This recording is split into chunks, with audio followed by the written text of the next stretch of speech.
தூதன் வருவன், வதைக்கப்படுவன், மதலை விழிநீர் துடைப்பன், மாறி பெய்யும். நீங்க கலக்கி அடிக்கிறதுக்கு பதிலா நானே எடுத்து கொடுக்கிறேன். இதால என்ன அடிங்கய்யா. தண்ணியில வேலைன்னு ஒரு பன்னி வந்துச்சுட்டு அந்த பன்னியை நம்பி நான் கண்டுபிடிச்சா ஐயா அன்னைக்கு பேசுன நான் இல்லையா, வேற எவனோ ஒரு அறிவு கட்ட கம்முனாட்டி அப்படி பேசி போயிட்டாய்யா.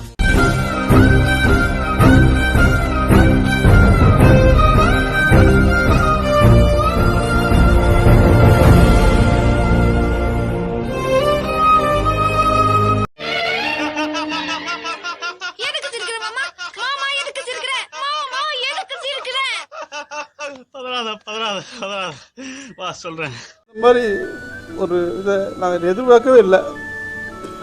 சில மாற்றங்களை கொண்டு வரணும்னு நினைச்சாரு. அப்படி பல திட்டங்களை வந்து வச்சிருந்தாரு. இந்த மக்களுக்கு கொடுத்து வைக்கலைங்கிற ஒரு ஏக்கம் தான் சார் எங்களுக்கு. எங்களுக்கு ஜீரணிக்க முடியல. சின்ன பிள்ளைங்கெல்லாம் எங்களை கேள்வி பண்ணி அசிங்கப்படுத்துதுங்க. தலைவர் முடிவு சரியில்லாத முடிவாயிட்டு அரசியல் வேணாம்னு சொல்லும் போது எங்களுக்கு ரொம்ப வேதனையா இருக்கு. உனக்கு வந்து எனக்கெல்லாம் மாறுறப்பே வந்து மாத்திரை ஓட்டுருக்கு. நைட்டு சின்ன பிள்ளைலாம் கேள்வி சொல்றாங்க, கேள்வி எடுக்கிறாங்க. எங்கிட்ட அங்கே போக முடியல. அது ஒரு மருந்தாகி போச்சு. எங்களுக்கு ரொம்ப பிடிச்சிருக்குது. உற்சாகமா இருக்கிறோம். I am so happy. Enjoy.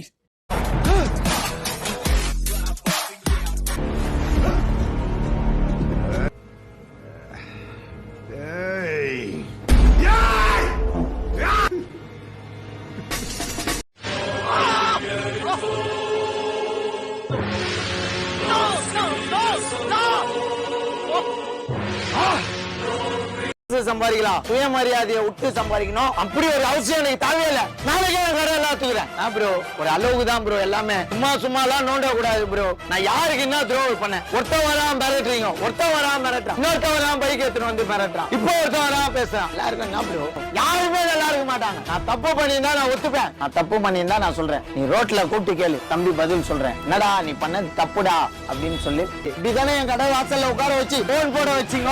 அவருக்கு ஹெல்ப் கேளு, இவரு ஹெல்ப் கேளுன்னு உங்களுக்கும் இதே நிலைமை வரும். எல்லாருமே பொண்டாட்டி புள்ள வச்சுக்கிறாங்க. யாரு பாவமோ யாரும் விடாது. நான் சொல்றேன், நான் வெறும் வயிற்றோட சொல்றேன். இஞ்சு போனா என்ன வெட்டுருவீங்களா? ஓப்பனா சொல்றேன், வெட்டுருவீங்களா?